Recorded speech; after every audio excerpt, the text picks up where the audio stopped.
Good morning, everyone. Thank you so much for joining us this morning. I'm Alexis Edberg. I'm the marketing manager at Ecolab on hand hygiene here. I'm joined by Yamini Karandikar, who is my counterpart in our research and development department, also focused on hand hygiene. And this morning, we're here to talk to you about the important role that hand hygiene plays in delivering food safety.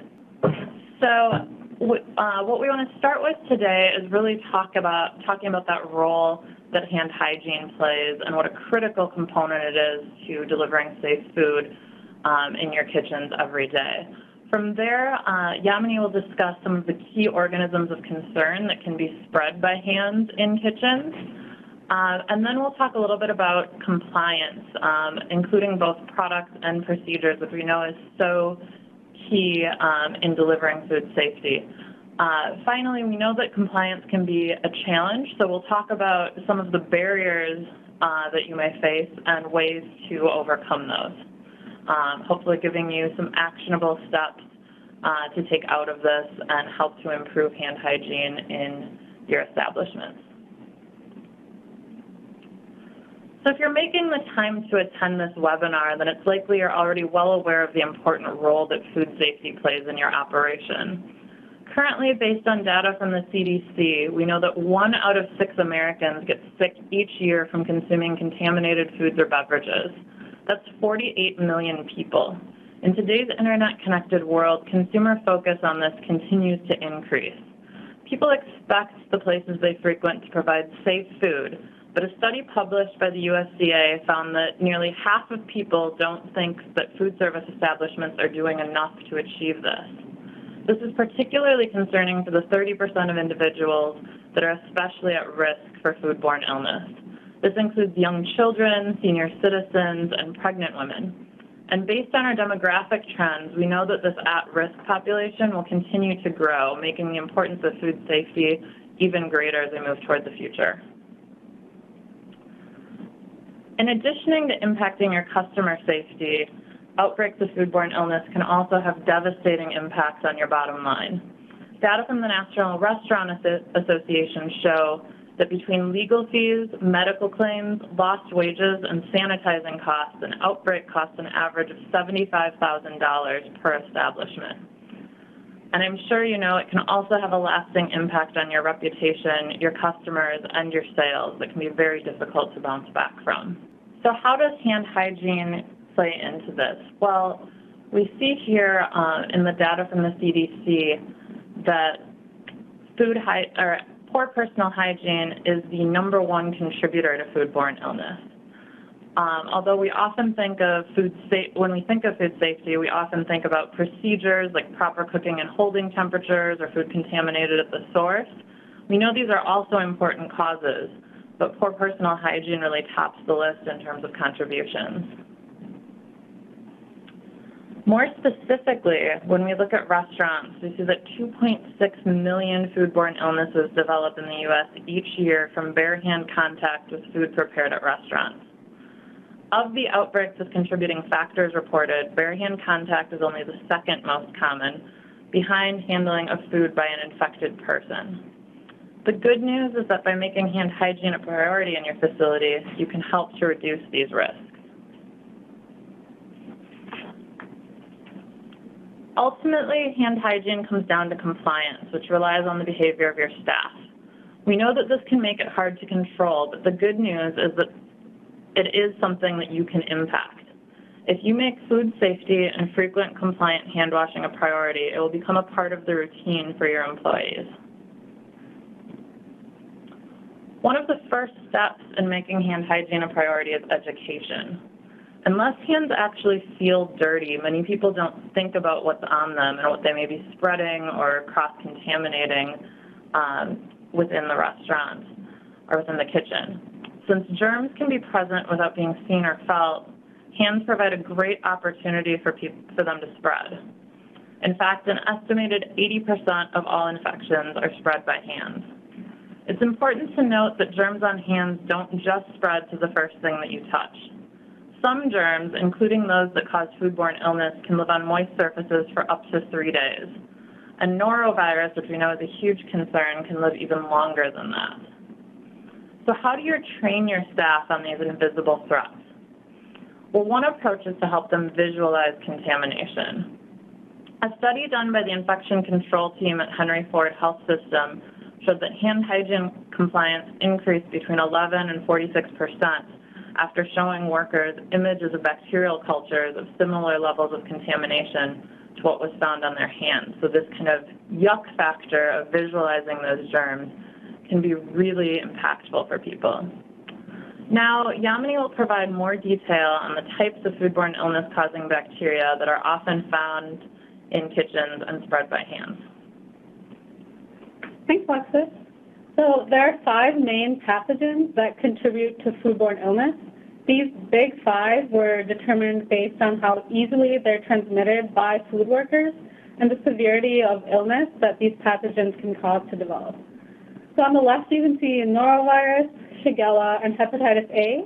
These primarily enter a food service establishment through people, these people being employees or customers. On the right side, we've got E. coli and Salmonella. These primarily enter a food service establishment through contaminated food, such as meat, produce, or water that was contaminated at the source. So that means that the food was contaminated before it even got to the food service establishment. What the big 5 really have in common is that these can all be spread by hand. So I'm going to go a little more in depth on each pathogen and focus on the impact that each of these pathogens have. All right, so the first pathogen I want to talk about today is norovirus, which has been getting some media attention lately.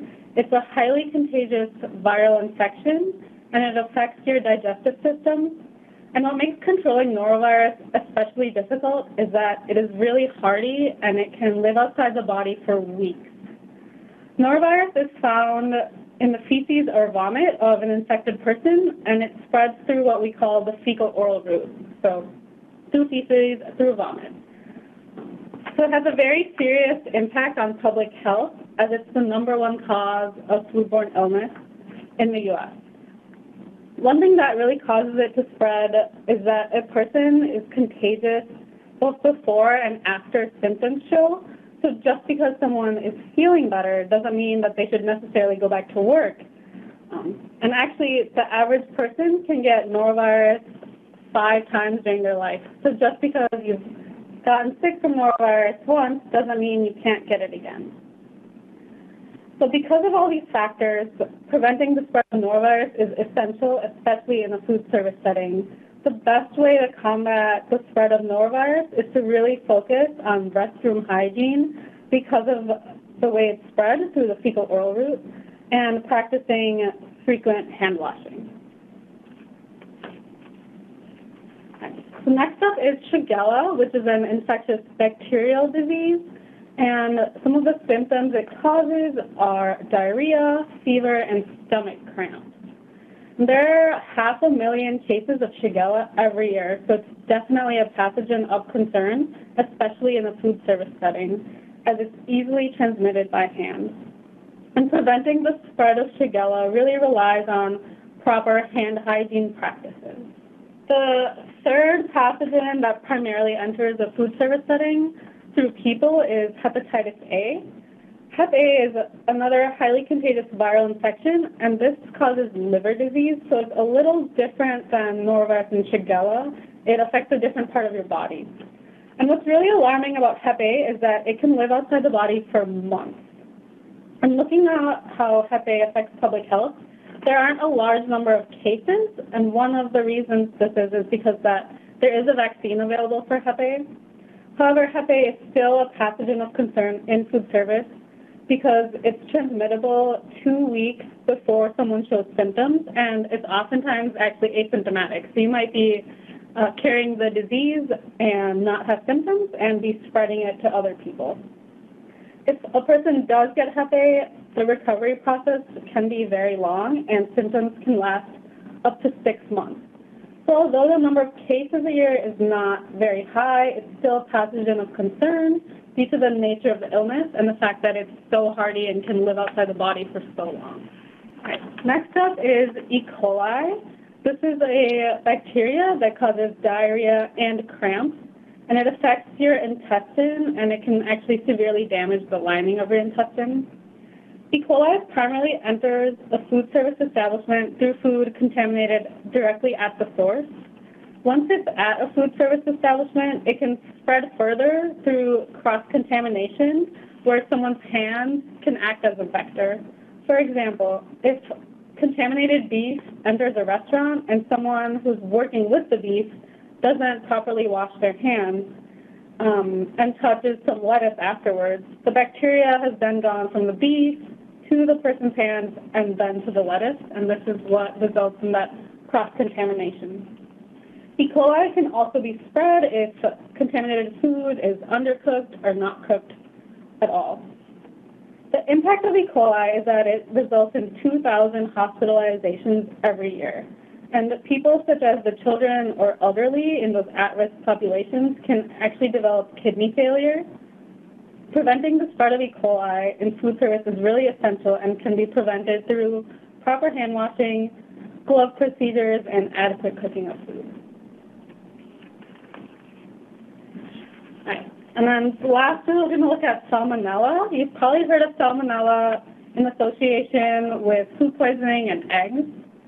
This is a bacteria that causes diarrhea, fever, and cramps, and it's spread in a very similar manner to E. coli. Salmonella causes 1 million cases of foodborne illness every year. So this is a big pathogen in the food service industry. The illness can last up to a week, and depending on the severity of the diarrhea and resulting dehydration, hospitalization can be required, especially if the sick person is in that at-risk population. So now that we've covered the 5 main food service pathogens, I want to look at a specific case of a foodborne outbreak. So potential sources of an outbreak can be really tough to determine. In this specific case, there was an employee who had Norovirus and returned to work immediately after their symptoms had stopped. The sink the food worker used to wash and prepare lettuce was also used for hand washing, and the sink was not sanitized before or after washing the lettuce. So this provided the opportunity for the lettuce to become contaminated with Norovirus. The impact of this outbreak is that 170 people fell sick, and the restaurant actually had to close down twice to be cleaned and sanitized. So some lessons learned from this case is that employees should really be encouraged to stay home even after their symptoms resolve, especially if they have norovirus, because they can be contagious for 3 days after their symptoms go away. It also really highlights the importance of compliance and proper hand hygiene procedures. In this case, a hand wash sink that should really only have been used for hand washing was also used to wash produce. And this way, the germs were able to get from the hands onto the produce. So it's really important to focus on that compliance piece when we're talking about hand hygiene.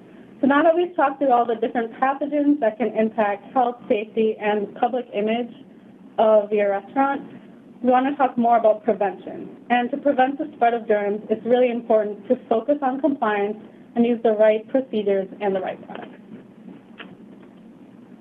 All right, so as we look at choosing the right products, I know we've gotten a lot of questions since the FDA over-the-counter consumer monograph came out last September.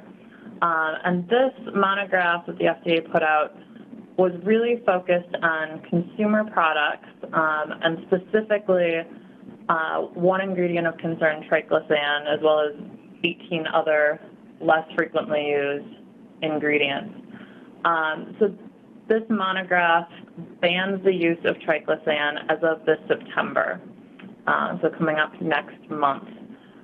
One important note here is that the ruling does not apply to food handlers and healthcare workers. The FDA has defined these two groups as completely separate categories that they are ruling on independently. We are expecting a ruling for healthcare workers to come out in January of 2018, and no date has been set at this point for food handlers. But this ruling does apply to places that consumers frequent, like facilities and public spaces.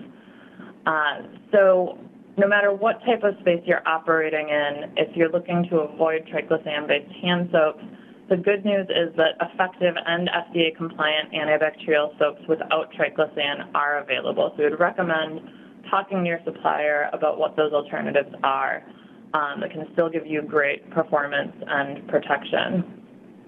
So at Ecolab, we do still recommend antibacterial hand soap for an extra level of protection in food service settings, and I'll talk about why that is.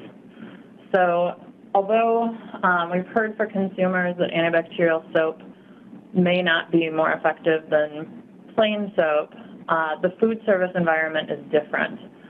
We know that here potential health risks due to bacterial transfer from hands increase exponentially. We also know that antibacterial hand wash products can help to reduce these risks by helping to eliminate or inhibit bacteria that cause foodborne illness.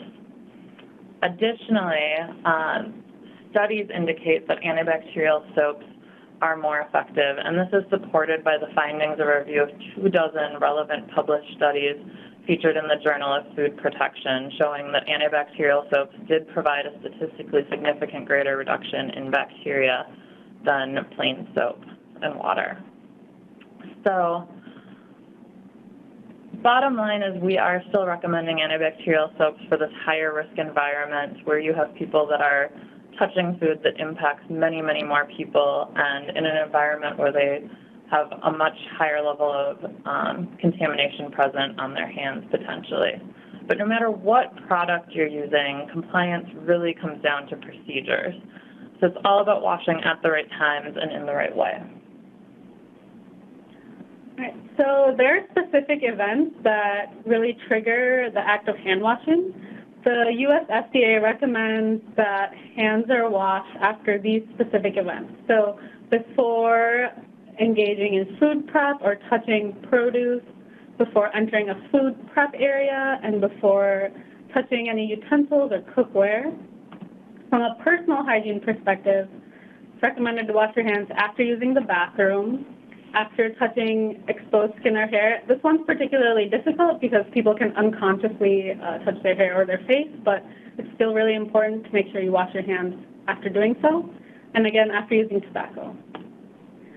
A few other times to wash your hands are before putting on gloves, after touching soiled equipment or wear that's visibly greasy or dirty, and then when going from touching raw food to ready-to-eat food is another time you want to be washing your hands. So now you know when hands should be washed. I want to take a look at when it's appropriate to use a hand sanitizer. So hand washing is the act of using soap and water together, and this is really the best way to reduce the number of microbes on your hands. Hand washing and hand sanitizing are not the same, and this is because hand sanitizing is not effective when your hands are greasy or dirty, and hand sanitizing doesn't remove germs or remove soil. But there is an appropriate time and place to use a hand sanitizer, and you really want to use a hand sanitizer in addition to hand washing. So what you want to do is wash your hands first and then use a hand sanitizer to further reduce your risk. In a food service setting, it's important to use a food-safe hand sanitizer, and your supplier can help assist you in choosing and making sure you're using the right product for the right setting.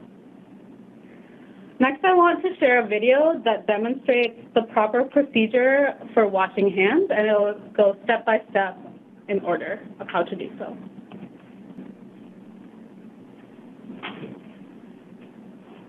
All right, so start by turning on the water, rinse your hands, and then apply soap. Rub your hands together for 10 to 15 seconds, and this is where a lot of people go wrong. They don't wash their hands for long enough. Make sure you rub your thumbs, scrub your palms, and wash between your fingers, and pay special attention to the wrist area. Rinse your hands, and then dry using a paper towel or a hot air. And then also use a paper towel to touch any nearby surfaces around the hand sink to avoid recontaminating your hands. And if available, use a hand sanitizer and rub your hands together to make sure all the surfaces of your hands and nails are covered, and rub the hand sanitizer in until dry. So hand hygiene procedures seem easy in theory. Everyone saw the video. It's not that difficult. But the truth is, proper procedures are not always observed, and hand hygiene compliance continues to be a challenge. So studies have shown that a shocking 95% of people don't wash their hands adequately, and 33% of people don't use soap when washing their hands.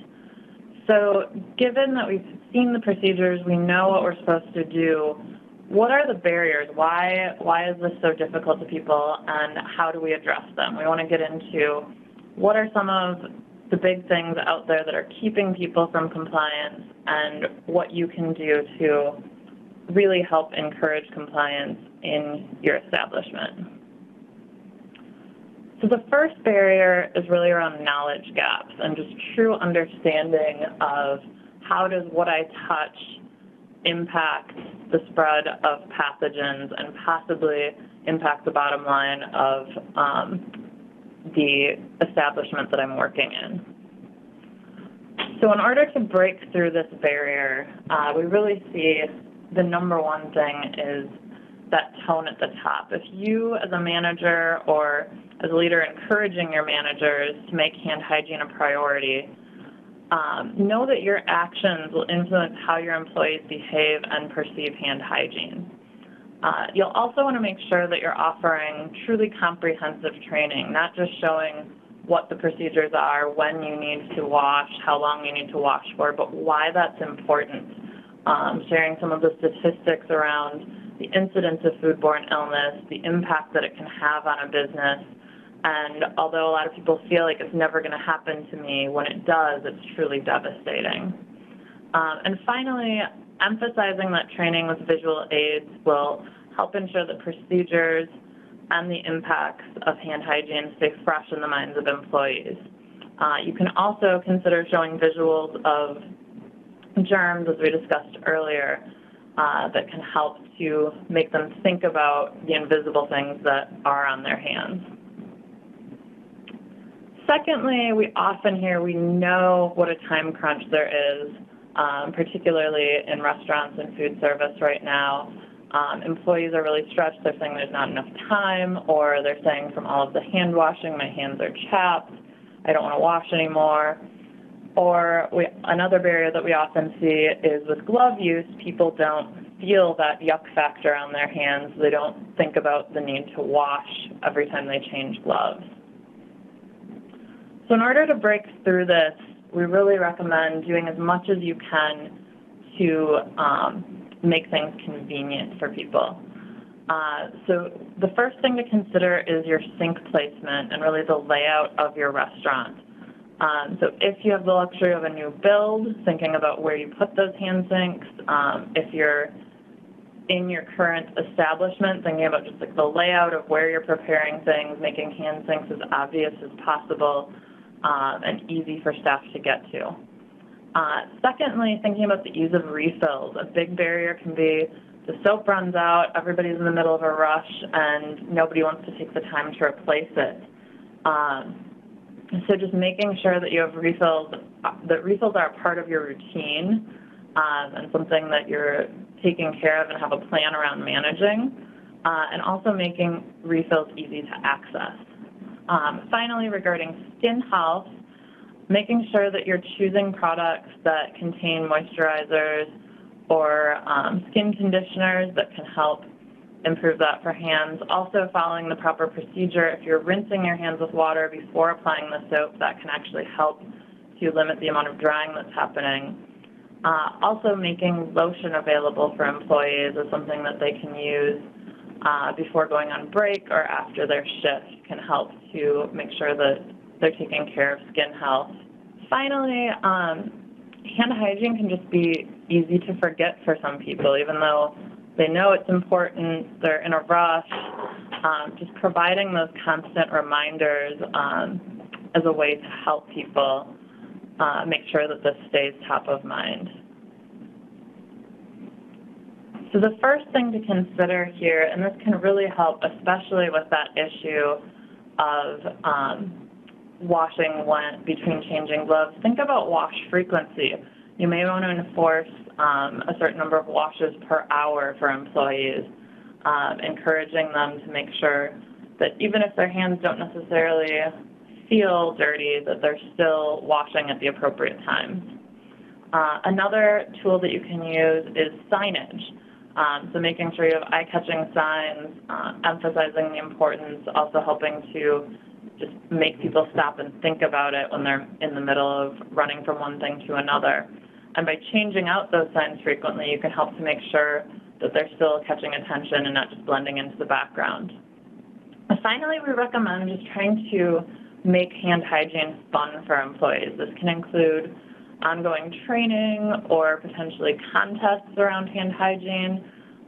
One tool that's an example of this we have is called DigiGlow. We have this kit that comes with 2 4-ounce bottles of a lotion that glows under black light, along with the black light and everything you need to perform the testing. So you would have employees put the lotion on, show that the lotion glows on their hands under the black light, then have them wash their hands, and you can have them compete to see who can remove all of the germ from their hands in an appropriate hand and compliant hand wash, then check again with the black light afterwards, which kind of emphasizes making sure that they're hitting all of the right spots and also makes it fun. So our call to action here is really go out and remove the barriers. This is something that you have the power to impact. So first, start with educating employees, helping them understand the link between hand hygiene and foodborne illness, ensuring that you're setting the proper tone at the top and that making hand hygiene a priority, and modeling good behavior for employees, making hand sinks and soap refills convenient, and then keeping it top of mind with signs, contests, and continuing education. So with that, we will open it up to questions. Thank you, Alexis and Yamini. We did have a couple questions come in. First of all, what are the active ingredients that are still approved by the FDA for antibacterial hand soap?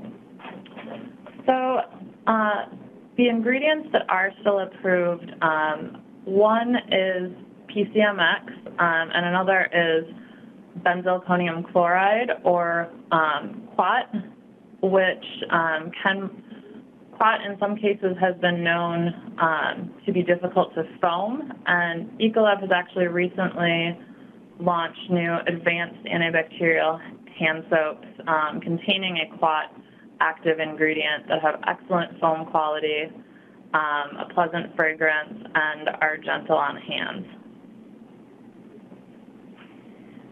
Are there training films to show employees periodically the importance of hand hygiene, either through Ecolab or the CDC or another source? Yes, absolutely. At Ecolab, we're actually working on building out our hand hygiene training currently, and you should be able to see more coming from us this fall on that topic. But currently there are videos available, I believe from the CDC, on this topic. So it's something to definitely consult with your supplier about in terms of what they can provide, and also there are online resources available. How do we get our staff to understand the importance of washing in between glove changes? That's a great question. This can be a really tricky one. As we mentioned, I think gloves often provide this false sense of security.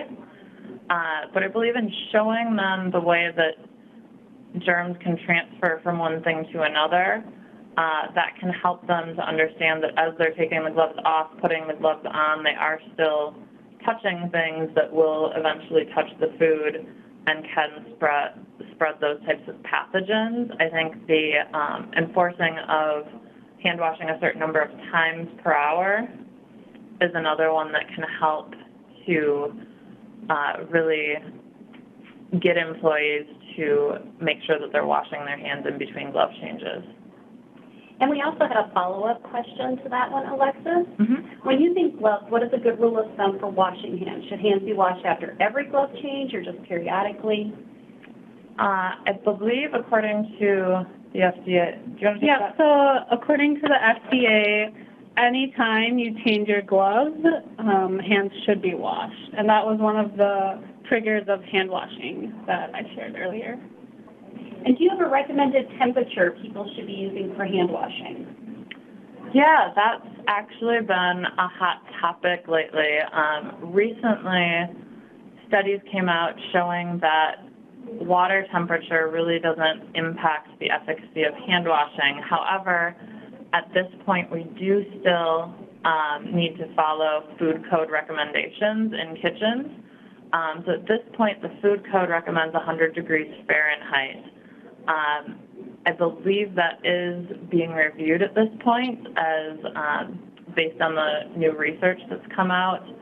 As some people are saying that just using the most comfortable water temperature is what's going to encourage employees to wash most frequently. But at this point, in order to make sure that you're passing inspection, you should still have 100 degree Fahrenheit water. We have time for just a couple more. What was the kit that was called with the black light? Yeah, absolutely. That is our DigiGlow kit available from Ecolab. So the kit comes with 2 4-ounce bottles of the Glow lotion, a black light flashlight with batteries, and instructions for how to perform the test. And that's something that you can order to use as training with your employees, or you can also ask your Ecolab associate to bring that in and do a training with your team. And then one last question is, where do we get a copy of the video on the various bacteria to show to employees for maximum impact? Yamini, you mentioned the visual of showing some of the bacteria. So do they want a copy of the presentation? Or do you have any recommendations where they can get that visual impact of the bacteria? That's definitely something we can follow up on. I think in the study, they had specifically taken cultures and then showed people cultures that were similar to the level of contamination that was on their hands. But I think just in searching online, you can find images amplified of some of those pathogens of things found on hands. So I just recommend an online search. That's all the time we have for questions today. Alexis, we'll turn it back to you for some closing thoughts. Perfect. So just final thoughts regarding this presentation. I hope that you've seen that hand hygiene really is the leading contributor to foodborne illness, and that compliance is key to reducing your risks. I think the good news here is that this is something that you can influence and really help to encourage with your staff in order to make an impact and reduce your risks. So our closing advice is really to make sure that you make it a priority, make it convenient, and keep it top of mind. Great. Well, we want to thank everyone for joining us today on the call. We had a couple questions coming in about availability of the presentation, and it will be available at ecolab.com this Friday on August 11th. You'll also get a link to that in a follow-up email. Please don't forget, after this survey concludes, after this webinar concludes, there is a survey we'd like you to take, and that is also where you can request your continuing education certificates, which we can follow up. Our next Food Safety Matters webinar is on Tuesday, November 14th at 10 a.m. Central Time. And you'll be watching our email box for details on how to register, or you can go to ecolab.com and register today. Again, thank you everyone for your time, and we look forward to speaking to you at our next webinar. Thank you.